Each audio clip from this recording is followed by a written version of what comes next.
What's going on, everybody? It's your boy C-Zar with C-Zar Gets Crypto, and we are talking about Bitcoin today. Looking at the chart without any further ado, we are on the BTC USDT chart on Binance on the daily. I'm using this chart because Binance is the biggest exchange in the world for crypto, and it has on the USDT pairing the most volume traded out of all of crypto. So I think it's essential to use this chart. I normally use the Coinbase chart or the index. I think it's fine to use other charts. I think it's good to use other charts. Don't get caught up in just one of them. Because you never know when there might be discrepancies, and I think those are important to notice. Sometimes there's patterns in one exchange, but there's not in another exchange. They do have discrepancies. They're not all the same. Choosing an exchange that has high liquidity, I think, is very logical. It makes sense to do, right? There's more people trading it, so the price would be more valid, more concrete. Looking at this, speaking of concrete, you can see that we still have this lower high, lower low kind of formation in Bitcoin. It's kind of strange looking, to be fair. Basically, you had like a fake out breakout to the upside and came down. You had a fake out breakout to the downside and then you came up. Yesterday was somewhat exciting, but most of the day is definitely on a wick. We only closed the day with 0.89% to the green, so for as exciting as it was, it's really not that big of a deal. Volume is declining, and I want to take a moment and just kind of go back over this whole range that we were in before I continue. You can see that we had high volume coming into this range, and then as we moved through this range, volume died. It just declined. It went down. Volume started to pick back up again when we broke out of the range. Whenever we actually broke out of it, that's when volume broke out of its descending trend as well. So we are now in another range, kind of a wonky range, but it's very clear to see based off this consolidation, right? This consolidation range, that we are decreasing in volume again.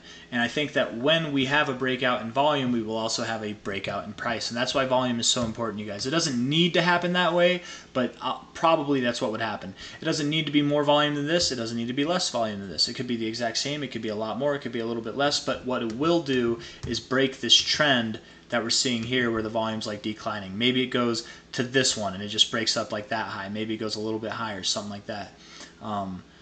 But an increase in volume does not mean that it has to be bigger than this, is all I'm saying. It just has to be bigger than this, and then really bigger than this would be nice too. And when we see that, we will probably break out of this range. Now, will it be to the upside or the downside? I don't know.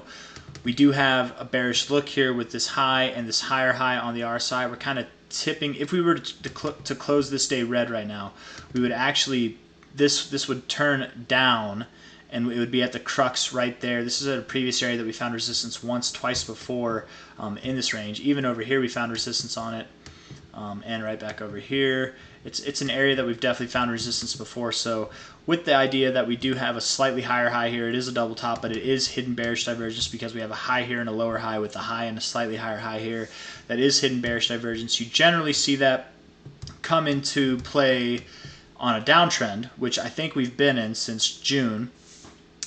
And generally, what that marks is continuation in a downtrend. So if we've got lower highs, lower lows, we just formed our lower high to give us hidden bearish divergence. That to me would tell me that we are on our way to go to our lower low. Now, how far is that low going to be? How long is it going to take? I don't know necessarily, but we can make some educated guesses into the matter. I would think that we break this low at some point before going up higher. But I'm not under the impression, unlike most people, I'm not under the impression that we break this low. And I'll go over why in just a second. But yeah, the daily RSI overall, it kind of has a bullish look. It would be more bullish if we can get more days to close green, and especially close above 27,716. And above that purple line would be nice to see. Let's see, are we above the 50? We are oh so barely just above the 50, aren't we? This is a classic area to reject and turn around. The long-term RSI itself does look a little bit more bearish, to be completely fair. But looking at this thing on the weekly, bearish looking RSI, I have to say. Looks like you're in a downtrend on the weekly with room to go up a little bit, but you could turn around at any point in time now. Maybe we do a slow crawl up, even up to that like 27,700 area that I was talking about. Maybe we do a slow crawl up to this area and then inevitably turn around from there. We could go above this high is what I'm saying, and things are still not bullish, right? But they just might not be bearish immediately, right? Maybe they are, maybe they aren't. Time will tell. Looking at the 4 hour here, kind of a wonky looking last couple candles, right? This is a, I don't know what to call this, man. It's almost like an abandoned baby. That's actually a thing. I'm not just making up words here. I was actually looking at the pattern site before because I was trying to figure out what this is called. Bearish abandoned baby, where you have a green candle coming in, you have your abandoned baby up at the top, and you have a bullish or a bearish engulfing candle saying buy. It's a reversal pattern.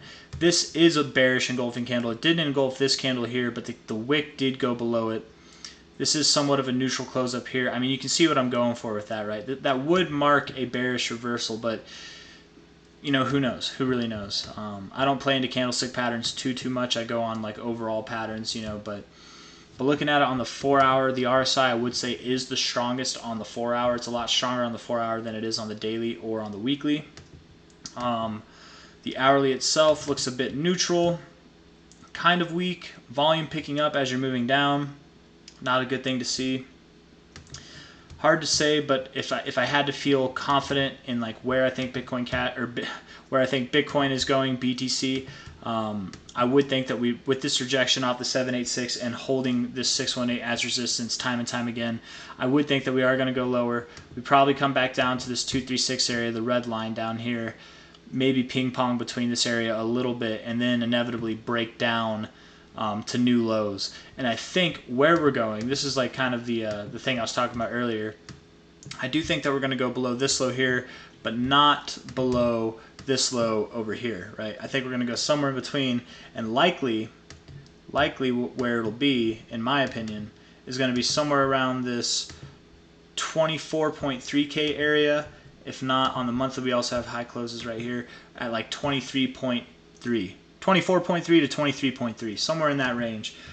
If not, potentially a little bit lower. We could wick below that, but on a weekly basis, I would expect that we close somewhere in this range for the low. If we were to wick below that, I don't think we would go too much lower, but let's say, you know, maybe this area where we found resistance, support, somewhere around 22.6K, something like that. Does that line up with any fibs on the overall scale that we've got going on here? From the market cycle lows to the most recent high, the most relative high we have, the 0.5 is actually just below this line, and the 382 is at the top line itself. So that to me seems like a fair area where we could bottom out. We could come all the way down to the 618, which is at 20,000, but I think, man, I just think too many eyes are on this $20,000 to $18,000 area. And I don't know. Bitcoin doesn't normally bounce off its 0.5, but it does happen every now and then, so it could come down and do that. I really do feel comfortable or confident saying that somewhere within these two lines is where Bitcoin is probably going to go. And when will that happen? It'll happen probably by the end of this year. It might even happen going into next year. Who knows? But I do think that we are on our way to do that. We're just taking our sweet time to do that. A lot of people are saying things, you know, in the comments, not in the comments, I'm sorry, on socials. I've been hearing people talk about how Bitcoin has been so stagnant for so long that when it does break, it's going to be a big move. So if it breaks down, be prepared, it's going to be a big move to the downside. If it breaks up, be prepared, it's going to be a big move to the upside. I'm kind of drifting away from that camp, man. Because we've been moving sideways technically, right? We're in the same price range that we've been in since March of this year, but we've gone up, we've gone down, we've gone up, we've gone down. We haven't been stagnant. It has been boring, but the most stagnant we've been is recently, and it hasn't even been for that long, right? We've seen a lot longer bouts of stagnation in Bitcoin than we are experiencing now. Even this, it looks like it's moving up, but it's just like kind of slow. This is an overall like sideways range that we were in. Where this is a little bit more, I feel like, wonky looking. So I don't know. Maybe I'm cherry picking here, maybe I'm nitpicking, but I feel like if and when we do break out of this range, I feel like it's not going to be as dramatic as people are expecting, because everybody's expecting it to be dramatic. If we break below these lows here, we're going to 20K. If we break above these highs here, we're going up to 40K. Like, I don't think either of those things is going to happen. I think what's going to happen is we're going to crawl very slowly to whichever heading we go to. I think it would be to the downside, and likely probably somewhere between this 23.3K to 24.3K area. That's my opinion. That's where the 382 is, right there, just a little bit below that line, and the 0.5 is somewhere just below this line here. Keep in mind, this is the area that I expect the week to close. We could wick actually a little bit lower even, and that's totally fine. But all in all, guys, I think Bitcoin is on its way down. I think yesterday was a little bit of excitement. We might actually start to make this move down this week, which would be nice to see. Looking at it on the weekly, bullish engulfing week here. I don't know. It's kind of a good look. Not off to a good start this week, but there's 5 days and 20 hours left. So, I mean, plenty of time to change the look of this candle for sure. Yeah. I don't know. Not a whole lot of volume, which isn't encouraging to see. That would make me think that we probably will go lower before any interest comes back in, but hard to say for sure one way or another. I want to get this bottom to top one more time. Yeah, man, that 382, just with how this looks, I very much would expect that we see this 382. We probably, with how long we're taking to get down there, we probably do find some support there.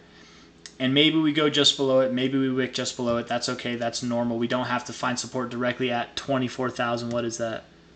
24,153. We don't have to. We can actually find support. Why is it different? Why is it different? Is it different? It's not different. I don't know. For some reason, I was thinking, oh, that's right. That's because I was going off of these closing highs here, right? And these closing highs are just a little bit higher. But yeah, I stand by it, guys. I stand by it. If you like the video, leave a thumbs up. Subscribe to see more. I think that we're going to go down to around 24.3K to 23.3K, somewhere in there, somewhere in this like previous little like area right here. And then from there, we can talk about higher prices. I don't think that it's going to happen overnight. And then whenever we find our lows, I don't think that we're just going to go up to the heavens and the bull market's on either. I think that we are going to creep and crawl, and my reasoning for that is the halving is in April of next year. We are in September of this year, and generally Bitcoin doesn't move until some months after the halving. It might creep up into it, but it's going to creep. It's going to creep. It's not going to blast into it, right? And then generally it's actually kind of boring even leading into the halving, so like the month or 3 months before then. But at the halving, we are generally more than 45% away from our previous all-time high, right? Let's just see what that would look like here. From this top to where we are now, we're at 61%. So 45% would be higher than we are now, but that would be, let's see, 45% would still be less. Even up to 43% would still be less. 42% would be right at 40K. So likely by the halving, which is in April of next year, we will still be below 40K. I would actually bet a lot of money that we will still be below 40K. Probably even below like 38K. We could even be at this price or a little bit higher or even lower. You know, who knows? But things do not have to pump just because the halving's coming in April. Generally, we pump after the halving, and not generally. Every single time we pump after the halving. So just be aware of that, guys. This whole idea that things need to happen right now. Cool the jets, be patient. We're in the boring time. Embrace it. Embrace it. Kick back, relax, and just watch the charts as they go. If you have lower buying positions, be patient.